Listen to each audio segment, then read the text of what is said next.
Hey guys, thanks for tuning in. I'm Justin with Adventures with the Ox and the Fox, and this is our Fox, and around the corner you can see our Ox. So today we're going to be talking about something. There's several YouTube videos out there on winterizing RVs, winterizing campers. We've owned multiple different campers, so I've winterized different types of campers. There are several videos on how to winterize an actual Arctic Fox, but there are different models of Arctic Foxes. We actually have an 865, Arctic Fox 865, and there's actually no videos on how to do it. So relatively they're the same, but there are different models and there's different access points for different models of the Arctic Fox. So today we're going to be talking about the 865, which we're going to show you why we have that spice rack in the 865 that everybody knows about. There's going to be some things you need before we get started, because on the 865 you've got to go into the spice rack. You're going to need a drill of any sort with the square head bit. You're going to need a socket, a 1 inch, it's 1 1/16 socket that's going to be to drain your hot water heater, preferably with an extension. You may need a no longer extension than that. You will need those tools for the 865. You see on the table here I have some additional things that we may need, we may not need. You will need Teflon tape when you go to put back your anode rod back into the hot water heater. It's good to put a little Teflon tape on it. You may need a funnel if the water pump doesn't prime. If it's dry and it doesn't have any fluid in it, you may have to prime it first. Hopefully we won't have to show you that.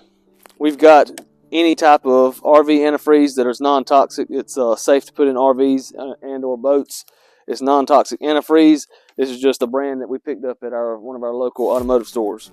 And then if you have an outdoor shower, you will need your outdoor shower hose, which 865s will have an auxiliary shower on the outdoors. You have to winterize that as well. Got a few rags just in case we make a mess, but to start with, we're going to go on the other side and I'm going to show you where you have to actually, your low point drains, and to make sure that you drain your tanks to begin with.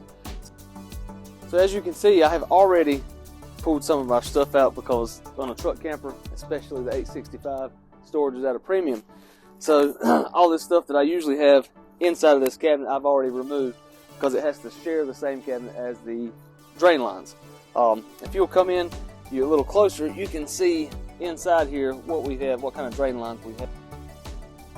All right, inside of here we have our black water tank drain, our gray water tank drain, both of which we already drained the last time we camped, which was about a week or so ago, and those were drained at a dump station, so those are empty already.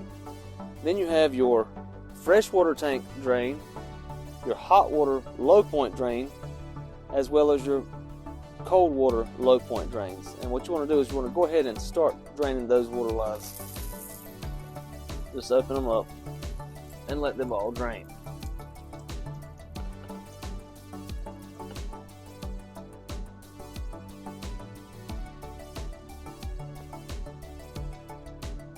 Okay, what we're going to do is we're going to leave those open for a minute and we're going to let that drain while we go to the other side and actually drain the hot water heater. Now that we're back on this side, this is where your hot water heater is. So most of them just have a simple little turn. You can lower your hot water heater cover just right here. Some hot water heater models may have a switch right here at the bottom. It will be down in this area. Ours does not on this particular model, but if it does have a switch, you need to make sure that that switch is in the off position. That keeps it from trying to come on after we've emptied the tank, and it could actually damage the tank, the hot water heater. So we've actually got ours off on the inside, and if you have a model that has the switch on the bottom, that needs to be off as well. So here you have your pressure valve. You can actually release the pressure here. Once you open that up, you can hear on the other side our hot water lines are actually releasing on out even further.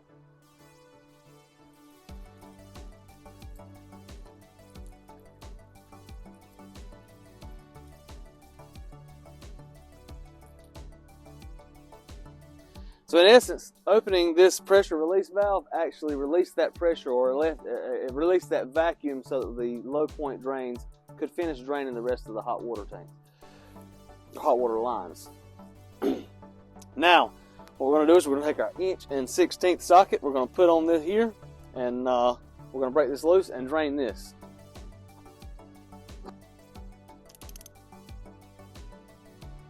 Alright, make sure when you're breaking this loose, you want to be careful not to damage anything.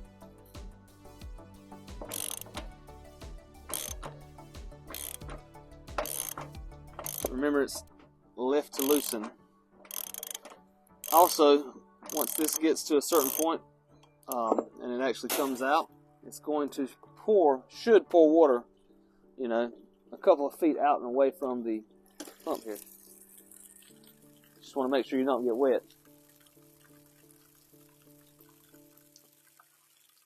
There's about 6 gallons of water in this tank. It's going to release out 6 gallons, so it's going to run or drain for a few minutes. Also, what I have in my hand is an anode rod. As you see here, it is it's magnetic. It's supposed to actually catch any kind of particulates and any metals inside of your water, as well as it's designed to degrade over time as it's breaking down those metals and those harsh chemicals that could be in your water.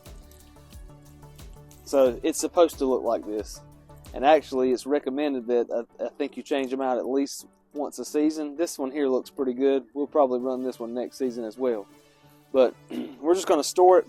Since we've winterized it, we're just going to store it here out of the way for the time being, and we'll put that back in once it gets done draining, or before we put this RV back in service, because we'll actually probably use this in the next couple of weeks. We're just winterizing it for a short period of time because we got some cold weather coming in.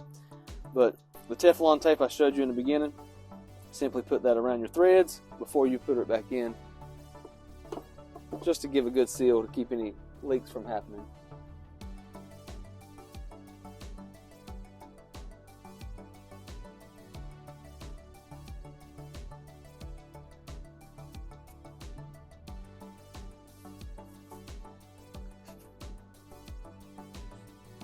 Alright, so our hot water heater tank has drained at this point, and our drain lines over on the other side have completed draining.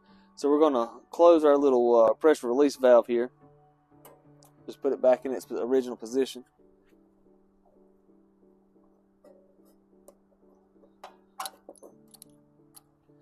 And we're going to leave the diode rod there. We're just going to close this up.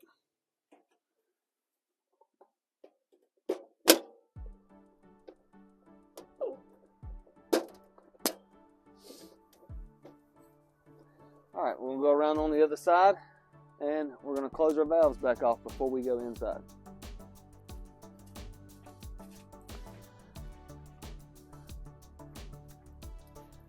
So our low point drains have completed draining. They're still dripping a little bit, but they have drained completely. We're just going to close those valves off.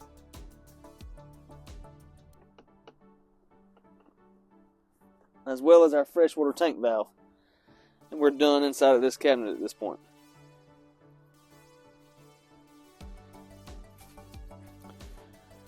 Okay, so we've got our hot water heater closed off. We've got our low point drains closed, as well as our freshwater tank is now closed. What we're going to do at this point, we're going to hook up our auxiliary shower or outdoor shower water line.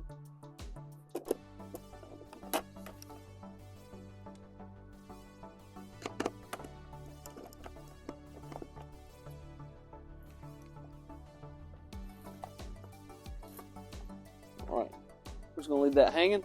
We're going to grab some antifreeze and we're going to go inside.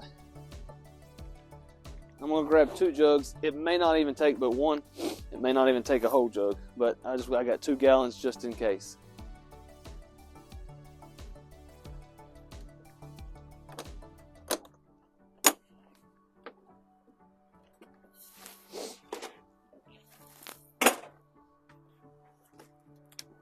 Just going to set this antifreeze on the floor. Alright, first off, get some light. Alright, the spice rack in the 865 seems to be a lot of people's conversation piece. A lot of people don't like it. They don't understand what it is or why it's here. The main reason the spice rack is here is because there's not enough room to have storage under the sink to have an actual cabinet door. So they put this here. It's not deep enough for drawers, not enough for cabinetries, but it does allow you some spice rack. That way everybody can see your spices, especially your butt rub. So what's behind this? This is your access panel to your plumbing up under your sink. There's 4 screws in here. I've actually taken 2 screws out already. They're here. They're just the little square head screws, and that was the purpose of the drill with the square head bit. We're going to take the final 2 screws out and then remove the spice rack to show you what's behind here. Alright, so we're removing the screws. Got the last one. There's, like I said, 4 screws. There's basically one here, one here, one here, and one here. After the screws are removed, simply pull the spice rack out, set it out of the way. You've got your hot water heater, your plumbing for your sink, your plumbing for your actual faucet, hot water line, cold water line. The valve that you want to turn, the bypass valve, is right here. And the reason you do that is so that you do not send any antifreeze into your hot water tank. Multiple reasons. One, your drain's open on the outside, and he would just simply be pumping it out into the ground. Number 2, you don't want to buy 6 gallons of antifreeze to fill up the hot water tank. And then thirdly, and the main reason, is running antifreeze into your hot water tank could clog up some of the orifices and vital parts of the hot water heater. So I would suggest bypassing it. That valve's going to keep the water from going into the hot water heater tank and just bypassing it into the lines.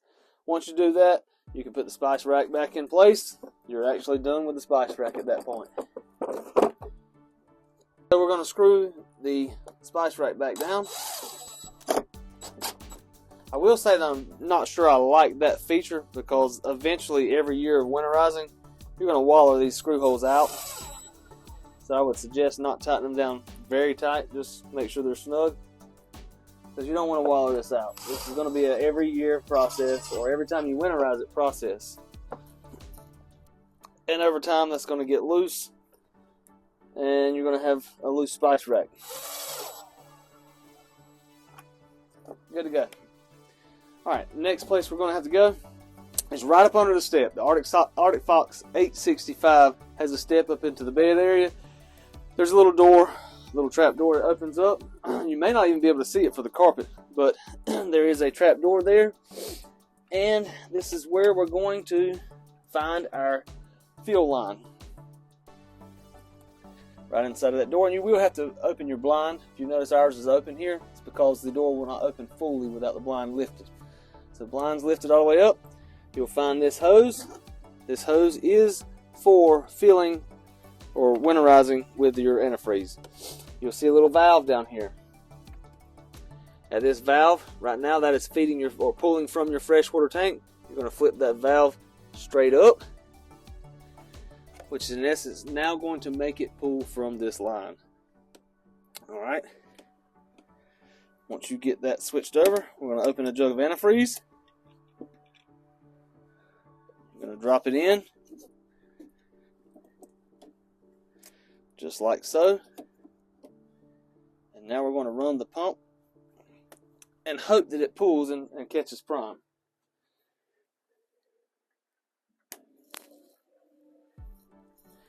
And it is, because I can already see it draining the jug.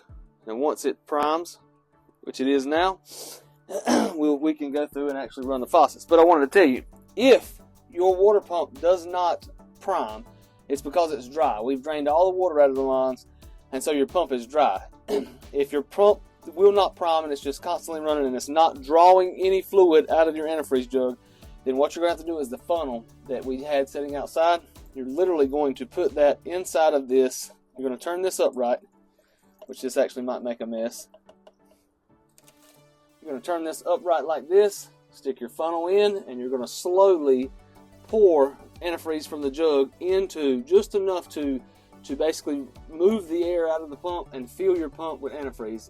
Once you do that, the pump will prime itself if your pump's not bad, and continue feeding your water lines. Once you do that, it actually is primed at that point. You can put it back in your jug and it will start sucking from the jug itself. Alright, so first off is to the kitchen sink faucet. Alright, and you want to do both sides. You want to do cold water until it turns pink. Then we're going to run our hot side until we see pink, which we do down in the bottom of our drain. And that's going to fill our P traps as well, to keep those from freezing. Now we're going to go into our bathroom. Alright, inside the bathroom, this is where it's going to get tricky. So first off, you're simply going to run the hot water here until you get pink in your lines. And usually that air will come right before the pink does. And that's good enough. Then we're going to run our cold. Same thing, we got pink. Alright. And we've run enough probably to be in the P-trap. That's enough to fill our P-trap. Alright. Next, we're going to flush the toilet. You want to run some pink down in it.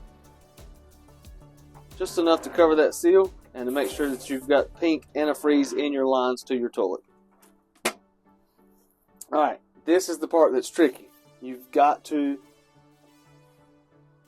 put antifreeze in this as well, or either unhook it and let it drain the water that's there, which is what we're going to do. We're going to actually just drain ours because we don't want to run antifreeze through our shower head. So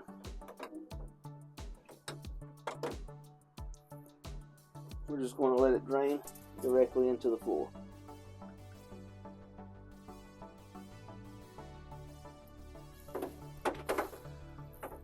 Now, you see at this point, we have drained every line in here, except for we did not put any antifreeze into the P-trap for the shower. So you see we've got a jug that's just about empty.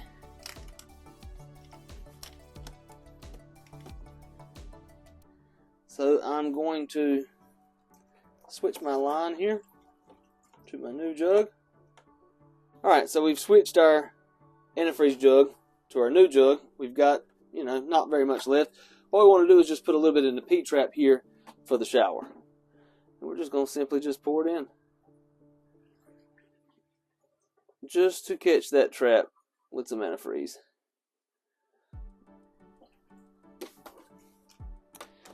And because my wife won't like that pink on the shower floor, we'll wipe that up. Alright, now we're going to move to the outside.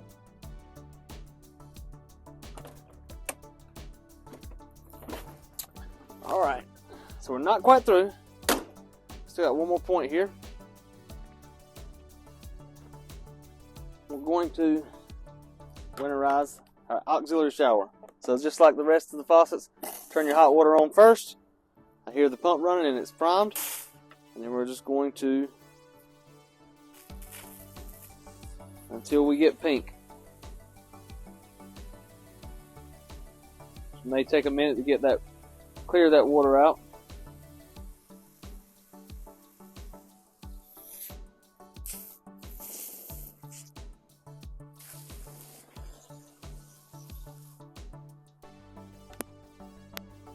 I'm seeing the pink because when you put that pressure under it, and it causes those foam bubbles, sometimes it's hard to actually see the pink. It's kind of the same problem we had with the kitchen sink faucet.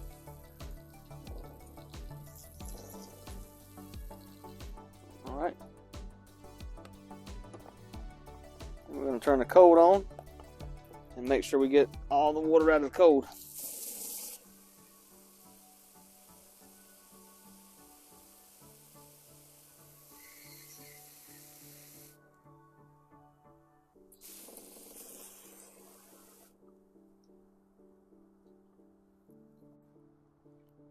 Alright, so I've cut the water off. I want to check and see if we got pink coming out. Because it's really hard to tell with the faucet because the faucet is so pressurized. But I can see it now that it's just water. I can actually see it. So I'm going to turn the cold back on. Yep, we got pink. I'm going to turn the hot back on and we've got pink.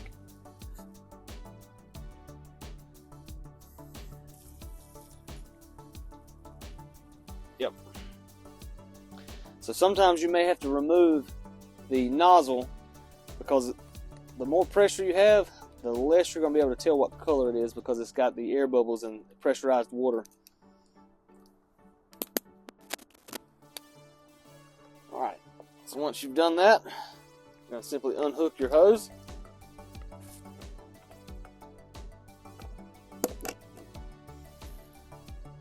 Turn it upside down. Open the valve, and it's going to release what fluid's inside of it because I want to store this back dry. That's it. Close this. We're almost complete. The only thing we got left to do now is to go inside, remove that hose from our jug.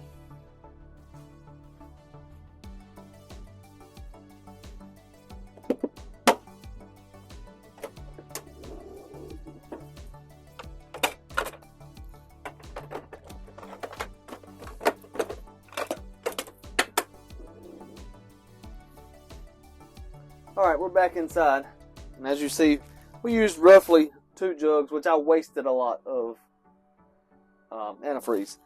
Alright, what we're going to do here, back in our step cabinet here, we're going to make sure that we don't make a mess, number 1. Number 2, we're going to remove this line from the antifreeze, kind of drain as much as we can out of it. And then we're going to shove it back in here with it in the up position. In other words, we're going to keep it pointed up just so it doesn't try to drain in our floor. And you may have to just kind of feed it in here a little bit. Just feed it in here, and that way it's in its up position and out of the way. And we'll leave that line open until we'll leave that valve open until we go to dewinterize. Make sure this line's not in the way of anything else as well.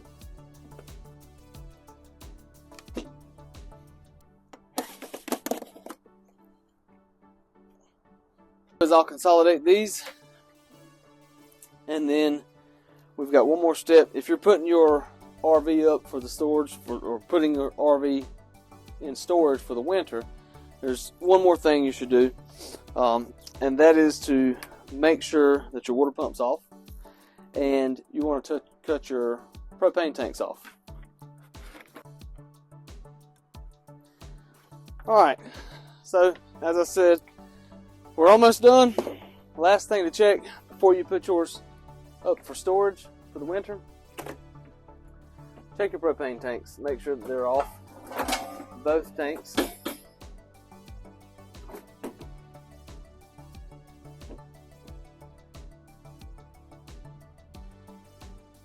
Which now mine are. And that's that.